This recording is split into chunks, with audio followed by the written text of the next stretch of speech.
Thank you for your words, Mr. Havlicek. And now Mr. Kristian Hedberg, who is the head of Unit Sustainable and Intelligent Transport, will take over from here. Minister, ladies and gentlemen, a very good morning to all, and many thanks for inviting the European Commission to this timely and interesting event. Let me first convey the best wishes from Commissioner Vălean, who very much regrets not to be able to attend today. From the Commission side, we are very pleased to be part of the Sea Roads Roadshow. The journey started back in 2016 with the publication of the strategy for cooperative intelligent transport systems and created the Sea Roads platform. The target was simple enough: to make EU-wide deployment of harmonized CITS services a reality. Since then, the process has united 18 member states and attracted followers from across the globe, launching 29 deployment projects, investing more than 350 million euros, aligning harmonization activities from both infrastructure and vehicle stakeholders, deploying thousands of roadside units, covering thousands of kilometers of the road network, and putting hundreds of thousands of CITS equipped vehicles on our roads. A single trust domain for CITS was implemented, creating trust between vehicles and road users, as well as with EU-wide infrastructure. And today, we are seeing CITS in action. Today, we mark the start of a new era in road safety. We move away from passive and active safety to cooperative safety. This is a very important milestone.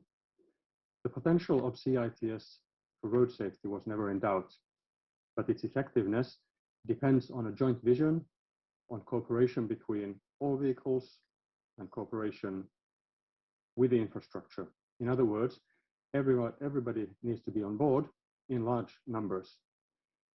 This will provide a much needed boost to bring us back on track with our road safety targets and the Vision Zero.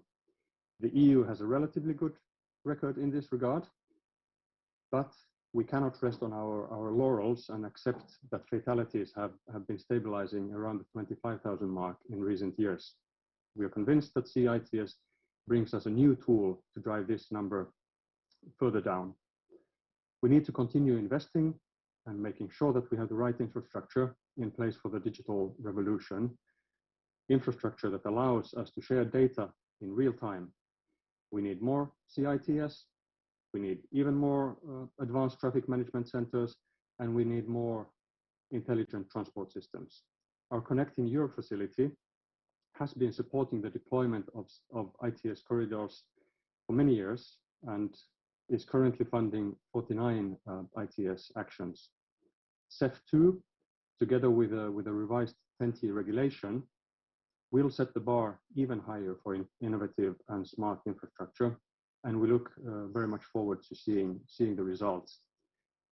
With the support from the JRC, the Commission's Joint Research Center, we will also continue evolving and maintaining the security policy and the single trust domain for CITS, creating trust between vehicles and road users, as well as with EU-wide infrastructure. We need to continue involving new stakeholders, including new vehicle types, developing and harmonizing ever more CITS services. This will allow us to increase the benefits of CITS at marginal cost. We will, in parallel, also invest in 5G corridors. We will use all technologies with the potential to make transport smarter.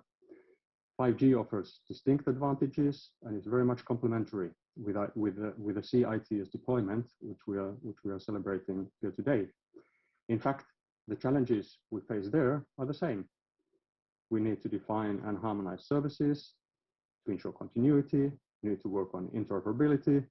We need trust among transport users as they cross Europe. The development of more advanced CITS services, the integration of highly connected vehicles in an ever more digitalized transport infrastructure, and the road towards higher levels of automation are part of a new partnership on cooperative, connected and automated mobility, which we typically refer to as CCAM. Maintaining close links between this partnership, other partnerships under Horizon Europe, and the C-Roads platform is thus crucial. We have always had a strong interest in the role of innovation, technology and digital solutions in solving global challenges. The potential of CCAM in this sense is very exciting. We're particularly thinking of climate change. The EU has responded to the European Green Deal with a European Green Deal and its ambitious objective of transforming Europe into a carbon neutral continent by 2050, the first carbon neutral continent by 2050.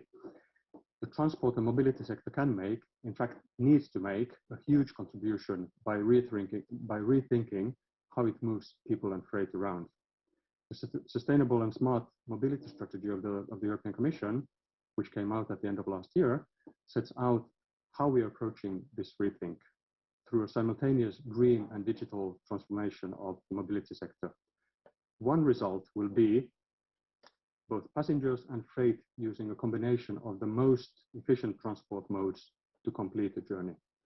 Disruptive trends such as digitalization, automation, the shared collaborative economy, and platforms will all help make this happen with clear benefits for emissions reductions.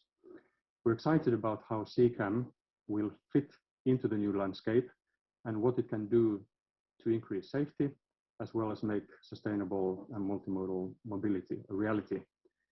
Connected and automated systems can fundamentally improve the functioning of the whole transport system and continue to contribute to sustainability, competitiveness, and safety goals. Finally, to make this digital dream come true, there is one thing that we need above all, and the minister made a reference to it as well. This is data. Availability and quality of data both improving, but we have a long way to go. We're currently updating our regulatory framework so that we can make most out of the data. We are drafting proposals for revising the Intelligent Transport Systems Directive, the framework directive in this area, as well as updating the delegated regulations on real-time traffic information and on multimodal travel information services. We're also working on a stronger coordination mechanism for the national access points established under the ITS directive, which will help us build a common European mobility data space. Key to a modern digital transport system, this data space will gather all existing transport and mobility data, organized in such a way that they can be easily found, can be easily reused, including for analysis and the development of services. Ladies and gentlemen, in short, CITS deployment is good for road safety. It's good for all road users, including vulnerable road users. It is also good for transport efficiency. It prepares for a more inclusive transport system, bringing door-to-door mobility to shared and public transport. That is the vision that we are working on very hard, together with relevant stakeholders such as yourselves. Thank you for your attention, and I wish you a very inspiring and interesting conference.